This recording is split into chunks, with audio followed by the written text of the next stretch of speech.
What's up, people? It's your girl. I'm tired. I'm really tired of the insecurity in Nigeria. I mean, we're still dealing with armed robbers, SAS officers arresting innocent people, killing people anyhow. And then there's the herdsmen who are also killing people and taking over their farms. We're dealing with Boko Haram, kidnapping people, killing people at will. I mean, it was very recently that 110 farmers were slaughtered. But now they've done it. In case you don't know, they show up in hundreds, sometimes more than 200 of them on motorbike. They show up on Okada, each one of them with AK-47. And they're not just stealing people's foods and shooting at people randomly because they're doing that, but they're also kidnapping people, including school kids. How is it possible that hundreds of schoolboys will be kidnapped successfully in Nigeria? Especially when this is not the first time that school kids will be kidnapped in Nigeria. How can they do it again successfully? This happened last weekend at Government Science Secondary School in Katsina. It was raided. By the way, that is Buhari's hometown. He was actually there on a week-long visit when this thing happened. The kidnapping actually took place the day he arrived Katsina. Can you imagine? How is it that we're able to take, some people said 400, others said about 600 kids were kidnapped, but how were they able to successfully kidnap that many people? It baffles me because they couldn't have done it in 10 minutes, in 15 minutes, you know what I mean? I heard that some soldiers fought back, some security people fought back, but once again they were overpowered. These people have better weapons.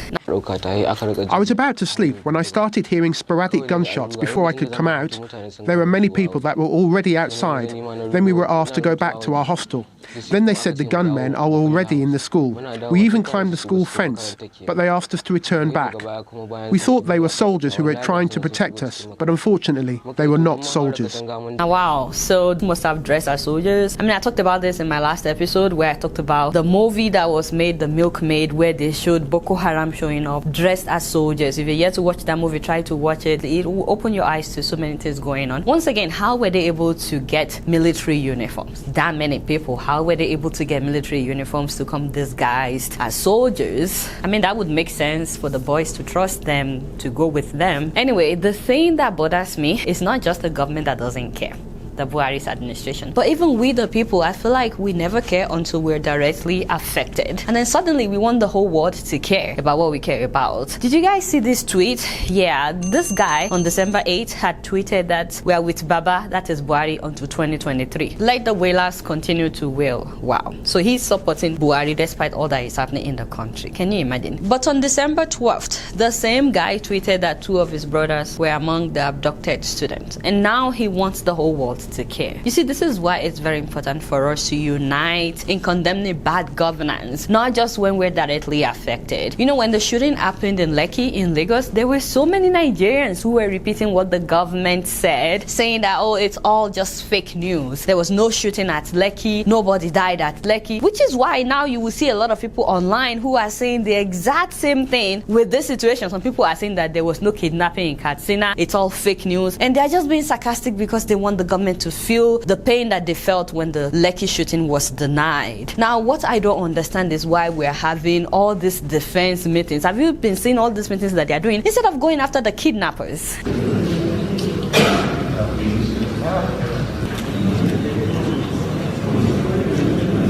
don't know, is it kidnapping or jailbreak, but I think it is more or less a useless exercise. We must move very fast to ensure the students are rescued. I don't understand. The time that they are spending deliberating, having meetings, setting up committees. Why do we like committees so much in Nigeria? The kidnappers could be selling the boys already, you know, and the ones that they don't sell will be radicalized and groomed into terrorists themselves. Unfortunately, this government hasn't cared. I mean, we still have Chibok girls from 2014. The Chibok girls, some of them are still missing. Leah Shuaibu, she's still missing. And now the hashtag is bring back our boys, the Katsina boys. So how many need to be kidnapped or how many need to be killed before this government would know that there is fire on the mountain? Is it true that Buhari is yet to visit the school? Father, I don't understand. How is this man calling himself the president? Why is it that this government just doesn't care about the people? He's already in Katsina. By the way, he went to visit his cows. While in Katsina, he went to visit his cows. Cows! Why can't he visit the school or the parents?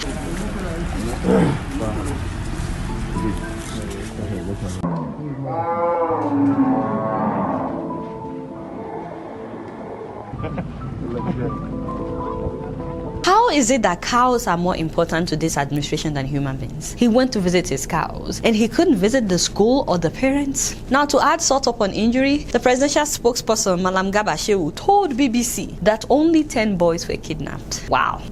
I don't even know what to say. As in, if you're wondering whether this government cares or not, there goes your answer. They don't. As it is, the people of Katsina have been testified their protest. We want our children.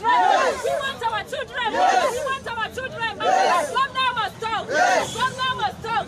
We want security. We want security. Ankara is bleeding. Bandits is too much. Katsina State is bleeding. We want us. They're protesting against this government that has not cared at all. At least show that you know what it's like, because you also have kids. At least show that you know what it's like to be human. In any case, we'll keep you guys posted about what is happening. Right now, all I could just think about are the parents of these boys. Like, just imagine sending your child to school and then getting a phone call that your child had been kidnapped in school. There's nobody that can take it. And I still remember with the Chibo girls, there were so many parents who had heart attack. There were parents who had stroke. There were parents who died because their daughters were kidnapped at the time. Why is it that we're going through the same thing again in 2020? To be honest with you, with the way things are going, I honestly don't see the point of waiting till 2023 to kick out this government. I'm sorry, but this has been the most useless government ever in Nigeria. Anyway, you guys not doing much. Guess what? I'm just keeping it real. Alright y'all, it's been real and I'm keeping it real right up in here. Don't forget to follow me on Facebook, Twitter and Instagram, and if you're yet to subscribe to my YouTube channel, please make sure that you do that. Until next time, I'm gonna see you all later. Peace out.